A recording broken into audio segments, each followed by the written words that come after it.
Head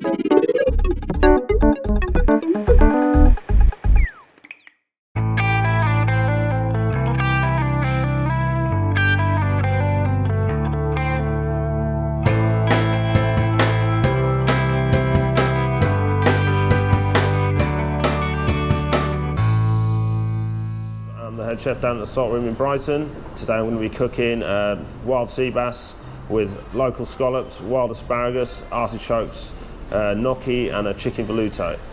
We're here at the salt room. We're going to be prepping an amazing line called sea bass.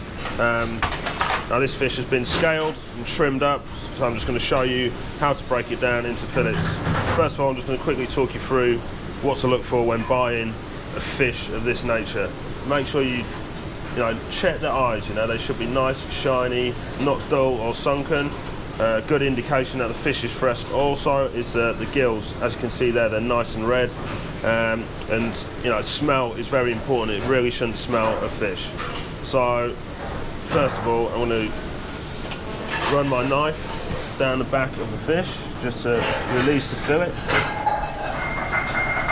Just make sure you've got a nice, sharp, flexible knife for this.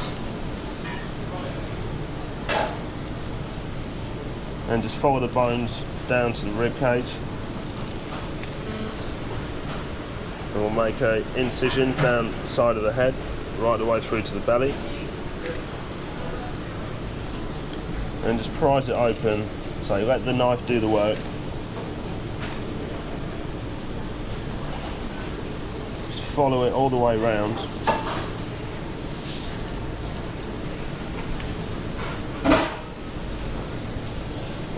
Keeping as close to the bone as possible because you don't want to lose any of that amazing flesh.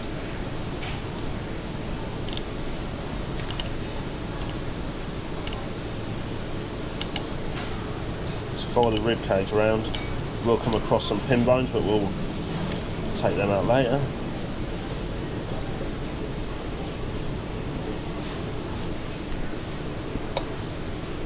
There's one fillet removed.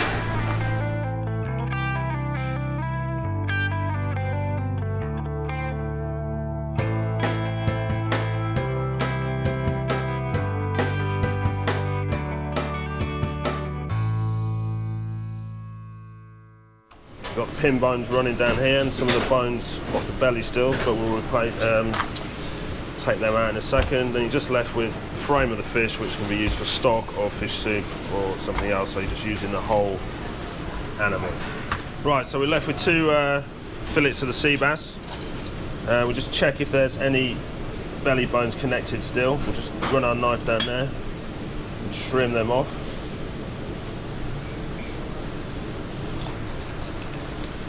Discard that bit.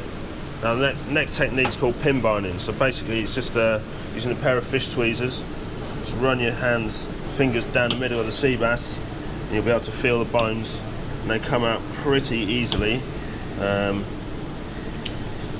There's always a couple at the front where the fillet connects to the head, so make sure we remove all of them. That's one of them done. Go for the next one. And just repeat the process again. Just make sure you've got a little pot of water as well, just to wash off the bones as you take them out one by one. Obviously it's very important to remove all of these before cooking. Don't want the customer chewing down on them and getting stuck in their throat. So there's one left there. And once you're sure, just run your finger down a couple of times just to double check. And then we're just going to portion up the fillets now. So just going to take the belly off, just so we get a nice neat portion. So we remove a little bit of that just to straighten it up. And then we want to be going for about 120, 130 gram portion of bass. I mean, that's quite a nice portion size. Right, so here are the ingredients I'm going to be cooking for you guys today. We've got the sea bass, obviously, which we prepped earlier. I'm going to pair that up with some Brighton scallops from Beachy Head, hand dived. We've got some amazing globe artichokes, which have been cooked down in what we call in the industry an a la grecque. which is basically onions, carrots, celery, coriander seeds, some aromatics, peppercorns, bay leaves, white wine vinegar, olive oil originally, but we're using rapeseed oil and white wine, and we just gently poach them, gives them a slight bit of acidity with the vinegar, and they just get poached off lovely. We've got some English asparagus, and we have got some wild asparagus as well, which is, you know, one of my favourite ingredients when it's in season. Unfortunately, they don't hang around too often. And we've got some potato gnocchi, which we're just going to pan fry off. We're going to match that with a sweet corn puree. Sweet corn puree, we basically bag the sweet corn kernels up with butter into a vac pack bag, and we just cook them till they're really tender, blitz them up, no cream, just a pure flavour of the sweet corn. And then we've also got a chicken velouté, which we're going to finish the dish with, and that is a reduction of white wine, shallots, garlic and thyme. Then we deglaze that with the chicken stock, reduce that by 2/3, add double cream, bring it up to a boil, strain it off, and then we whisk in a little bit of soy lecithin, which creates like a nice fine, just gives like a nice appearance on the plate. And obviously the flavour's amazing, so this is double dark chicken stock, which pairs up really good with the sweet corn, the artichokes, the asparagus, and obviously the sea bass as well. It's quite a meaty fish, so it can withstand these sort of flavours. Right, first of all, we're just going to season the sea bass. A little bit of oil in a pan. So you want to get the skin nice and crispy on the bass. So that goes straight in there.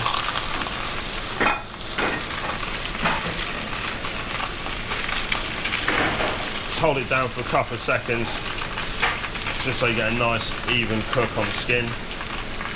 So we've got our sweet corn puree warming up.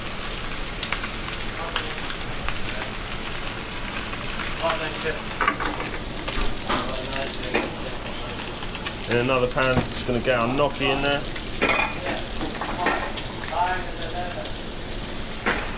Just get a nice bit of colour on there also. Just going to do everything in the same pan so it's nice and quick for service. Once again, a little bit of salt. And then we're going to go in with the scallops in a minute as well. Just get a nice bit of colour on the artichokes. Cut side down.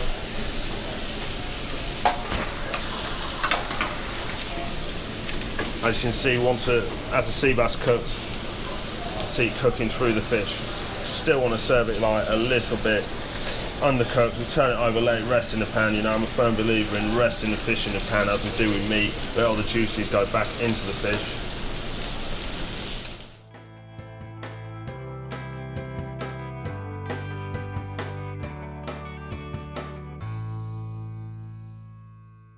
Check both sides. You want to get a nice caramelisation on the gnocchis, just for a slight little crust on the outside. As you can see, we've got a lovely bit of brown colouring on the artichokes as well.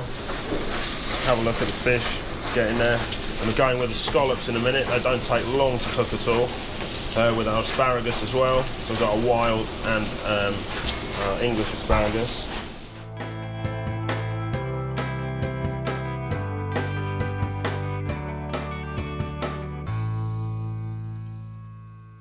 Remove our gnocchis, keep them somewhere warm so the dish is ready to plate. Now, as you can see, the fish is cooking pretty much halfway, and then that's when we'll turn it over. You see the skin's beautiful and crispy. And then once we're nearly there, we'll throw in some butter, we'll baste it up just to give some extra flavour onto the skin and give it that caramelisation flavour as well. Check the scallops. So these only take like a minute each side to cook. We'll remove these, keep them warm. I'm just going to transfer the scallops to the pan of the sea bass. So I just want to put chicken stock into the asparagus and finish it with butter, create a little emulsion. So I'm just going to go in there with some butter now, take it off the heat. I'm just going to baste these scallops up and the skin of the bass. And what that does, obviously it cooks it from the top as well as the bottom. You get a nice even cook, and obviously gives it that nice brown butter sort of finish on the scallops.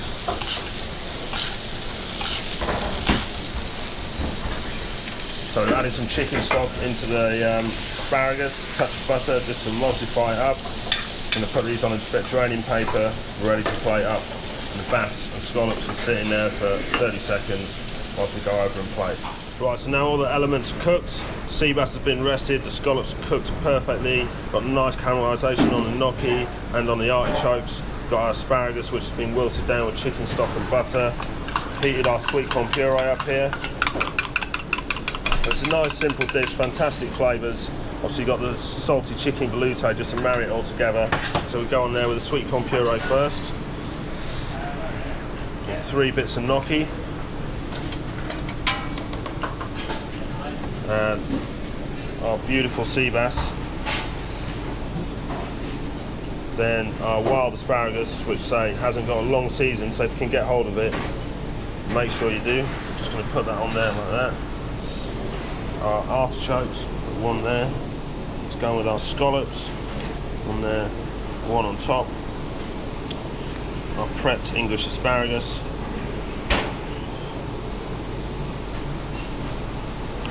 Another artichoke. And then we're just going to bring this together with our chicken velouté, which I mentioned earlier is our dark chicken stock, white wine, cream.